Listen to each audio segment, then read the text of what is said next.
great turnout. Thank you, everybody, for joining. I'm so glad to have you here this afternoon. I think we have a program for you that I know I'm excited about, and I hope you enjoy it as well.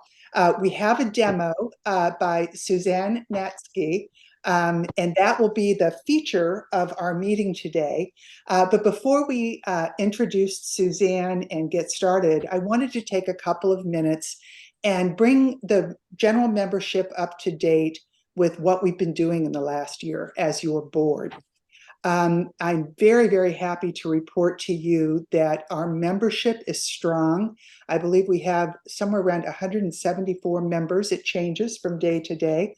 But that is considering the COVID years and everything, our membership is very, very strong, and we're financially healthy. And we have a great lineup of exhibits and workshops scheduled for this coming season. And all of it is funded and planned and ready to go.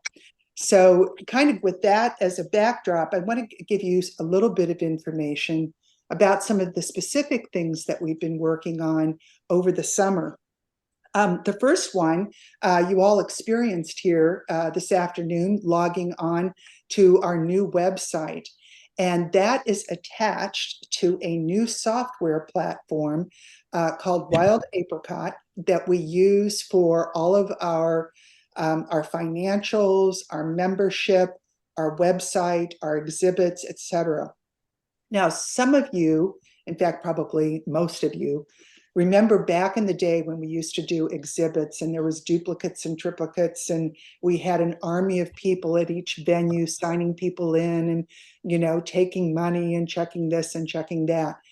And during the COVID period, our past president, Jenny Medved, did a terrific job sort of streamlining that process and bringing everything online, so that even with an in-person exhibition, you did all of your registration and so forth online.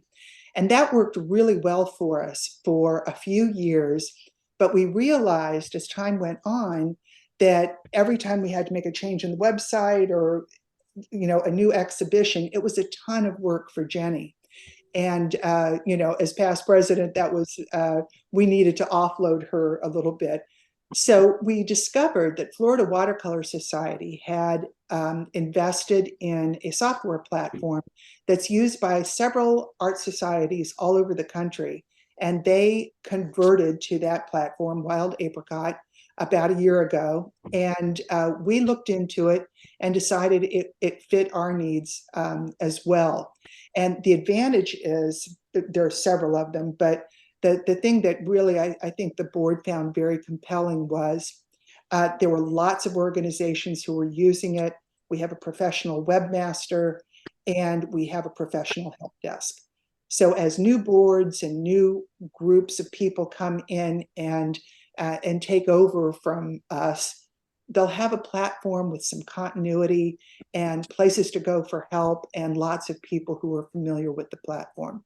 So we decided to do that. And as part of it, we also did a brand new logo, which you've seen on the website and various other places that we've been using. I'm really excited about the logo. I think it's fun, it's colorful, it prints really well, it works really well in video as well. So that was another thing that we got done. One of the things that I wanted to point out that kind of come along with the new platform and some of the things that we've done this year is some of the member benefits. And I would urge you all to take advantage of them whenever you can. And the first one is member profiles. All of us have our information, as members stored in the database. Now, if you don't want to make any of it public, including, even your name, you have that option. You can go in and make everything private. So I want to make that clear, first of all. But for those of us who want to share our artwork and other information about ourselves with members, you can upload paintings, and all kinds of information. So you might want to check that out, and also take a look at other members' information so you know kind of what they've been up to. The other area that I think is pretty exciting is the fact that we're offering more digital events. And today is certainly an example of that. We are finding that digital events, early in the COVID days, people were a little reluctant and not necessarily as comfortable with Zoom and other ways of providing information and events online. And we've noticed that things have really, really built. I wanted to give you the good news. The fall exhibition that we have going on right now, or will be launching next week, we had, I think, 84 entries. That was the last count I had. That is huge. That is almost as big. I think it is as big as the number of entries that we had in last year's Art Center Manatee exhibition, which, as many of you know, is our biggest exhibition of the year. We had originally planned to have it at Eckerd College, and we found out that they really didn't have enough exhibition space, and there were a few other issues with the venue. So we debated whether to move it online, and I'm so glad that we did, because I honestly think we got more entries as a result of doing that, because people didn't have the hassle of transportation and so forth. So that's the other thing that I wanted to mention. Let's see, the Jessica Bryant workshop is coming up November 2nd and 3rd. That will be a Zoom workshop as well. So I would urge you all to take a look at that. And then we have other Zoom workshops scheduled for the remainder of the year. So digital events are something that you're going to be seeing more of. We still love to get together. We still want to spend time together. But it's a nice way to keep everybody connected no matter where they are. I did want to say a word about our financial situation. We're actually in very, very good shape. We have roughly $33,000 in the bank, give or take. Might be a little bit more than that, given that this fall's exhibition was such a great turnout. But we try to run break even or a little better on most of our events.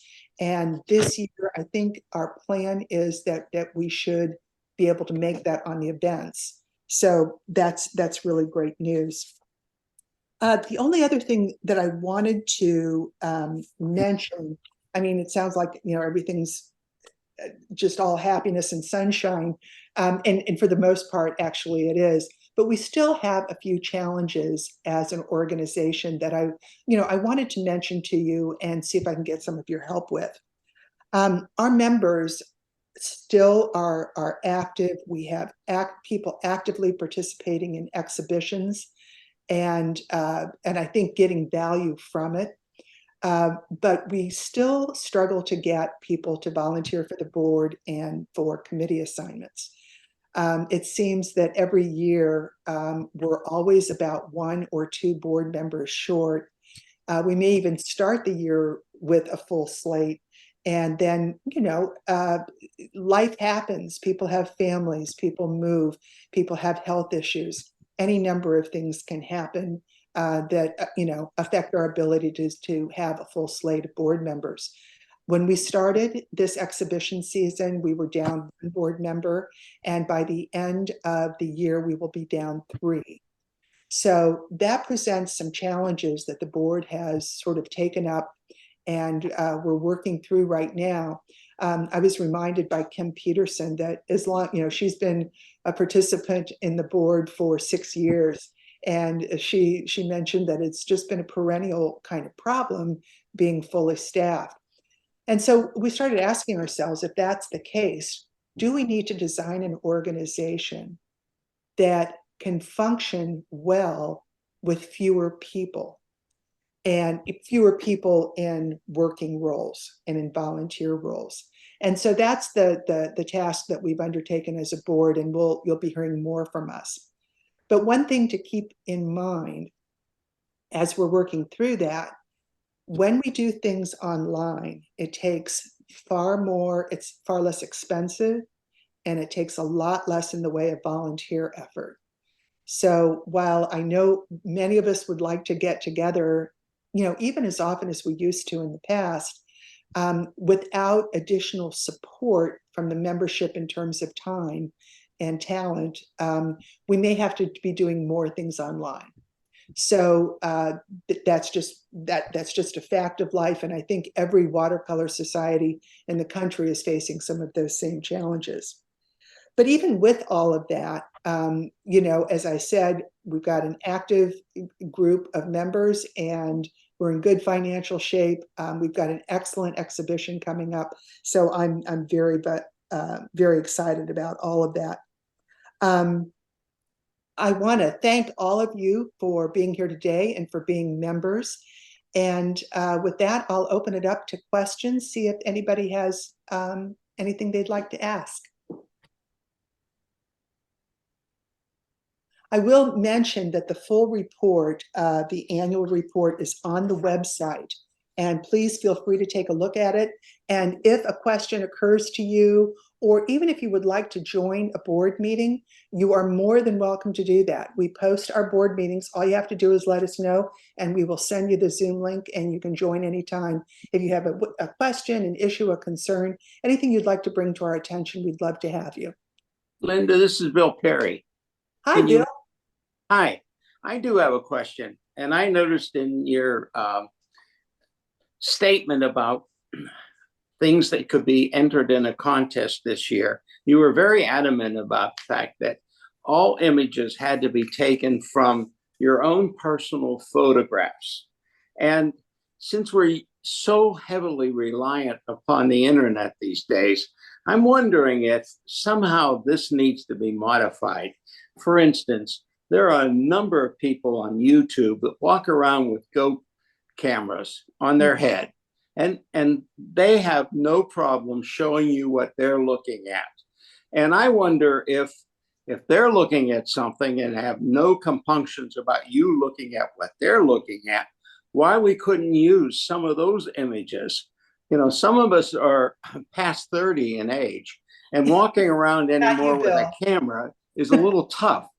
So if you're going to hold everybody to taking your own photographs, that's pretty tough.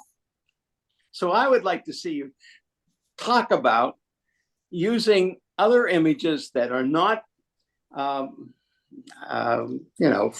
photocopied, that other people have taken. No artist just copies something exactly. They always interpret what they see. Okay, I'm done. No, Bill, that's a great point. And in fact, that question has come up before.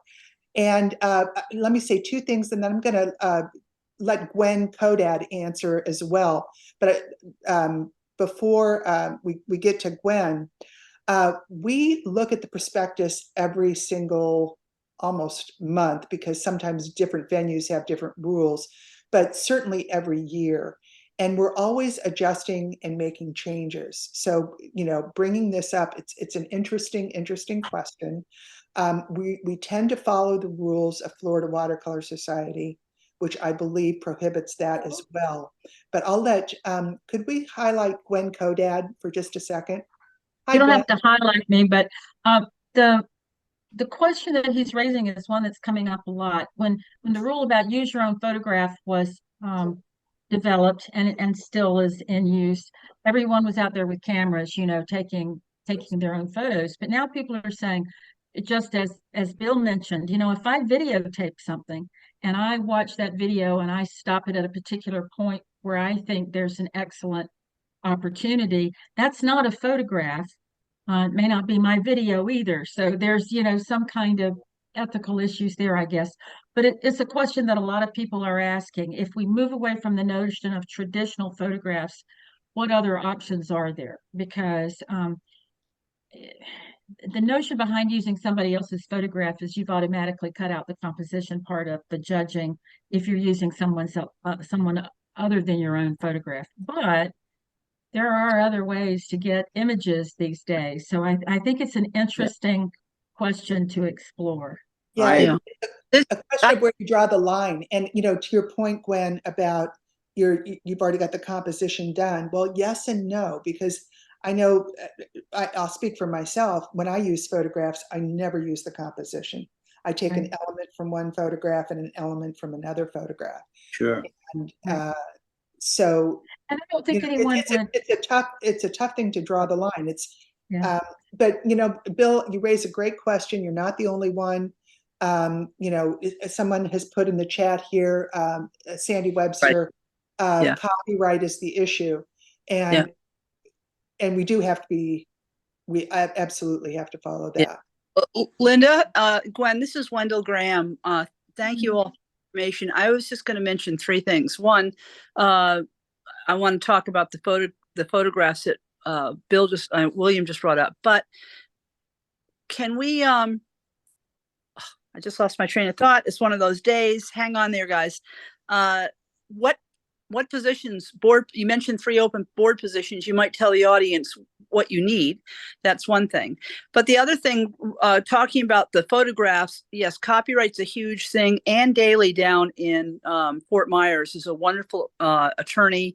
On that, you could call, she's spoken for different art groups before, but she can talk about that. The other thing, though, is you could also possibly do what Williams was saying is have maybe a separate category for just that aren't your photographs, have a separate category if somebody wanted to try that. And that's all. Thank you. That's interesting. Thank you. That's an interesting suggestion. That might be a way to baby step our way into it. It seems, Bill here again, it seems to me, however, you're putting a lot of weight on the juror. He has to be aware of every image that's out there and be able to adjudicate whether or not this is some picture that the person took or he took it from somewhere else.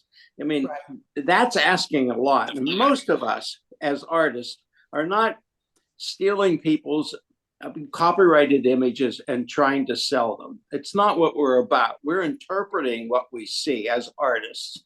And so this whole idea of it has to be your own photograph, it really needs some investigation. Well, but to what people have said is that recently there's been some very prominent lawsuits regarding what is significantly modified of, you know, an image. And so people have to be very conscious of, is this copyrighted? Even if it's one of the free sites that's royalty free, they have restrictions on how it can be used. Some of them, no, you cannot use it to make money for yourself. So it's granted, but if you go on Google and you look up photographs of ferns, it'll have the ones that are copyrighted. It'll be copyrighted right across the photographs, and others will say free photographs. Not necessarily. That's what I'm trying to say. What do you mean not necessarily? I have several different sites that are free sites, but when you read the terms of free, it says you can use it on a website or you can use it for your personal use. But once you're going to make money with it, some of them say no. You got to read the fine print. It's a door that once you open it, it's hard to close. Yeah. It's a good question. It sounds like a good topic for debate, maybe a whole meeting dedicated to this issue. I think we're going to so. solve this one today. Maybe we'll, you know, we'll make sure that people know when we're bringing that up with the board, so that folks can join. You know, and Bill raises a very good question. As a practical matter, the judge will not know in most cases. That's just a fact of life.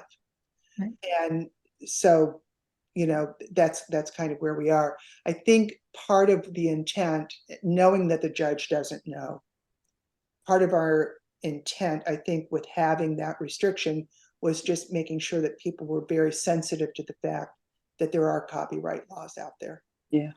And I'd come and Dale also refer to AI now too, because that enters a whole new element to it. Well, right. And that's why, you know, and that's the other reason why, you know, when we did some of the bylaws changes that you all voted on, we were careful, and we're even going to do more of it next year, of getting everything related to the prospectus and what's eligible out of the bylaws and into the prospectus, so that as technology evolves and needs change, we can make changes like the one that Bill is proposing, for example.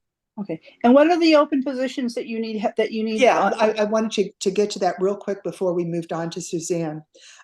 We need a recording secretary. Now, this is somebody who literally is a board member, attends meetings and takes notes just for our minutes. And, you know, there are other, you know, every board member does lots of different things, but those are the official duties. We have an educational secretary, or educational vice president, and that person is responsible for workshops. And we have an operations VP, and the operations VP is someone who basically consolidates, you know, we do so much of our work and so much of our operations through the website and through Wild Apricot, our platform. This individual would act as sort of a clearinghouse for that information and make sure that we're able to get it on the website and so forth. So that position probably requires someone. You don't have to be great with a computer. You don't have to be good at any of this, but you do have to be willing to learn. That's the critical thing, because we are an online organization. Okay, any other questions? One person asked if we meet virtually or in person, if the board meets virtually or in person. Oh, we meet by Zoom, just like we're doing today. So you don't have to travel anywhere. You just log on and we talk, and meetings are usually about an hour, hour and a half. And typically about once a month during season. Linda, this is Shara, and I have a question. Sure. First of all, it's nice to be here, and Nice to see you. It's really nice that we're doing things online, because this is my favorite watercolor society, and the fact that I can still participate in the way that you have it set up is great. So thank you for that. You talked about Jessica Bryant. I thought it was only the second. You said the second and third. So maybe you could just say a minute about that, or a second about that. Yeah, it's a 2-day workshop. So it's a few hours each day. Okay. Okay. And it's by Zoom, and yes. Great. Thank you. I missed that part of it. I thought it was one long day. Good. Yeah, no, we broke it up.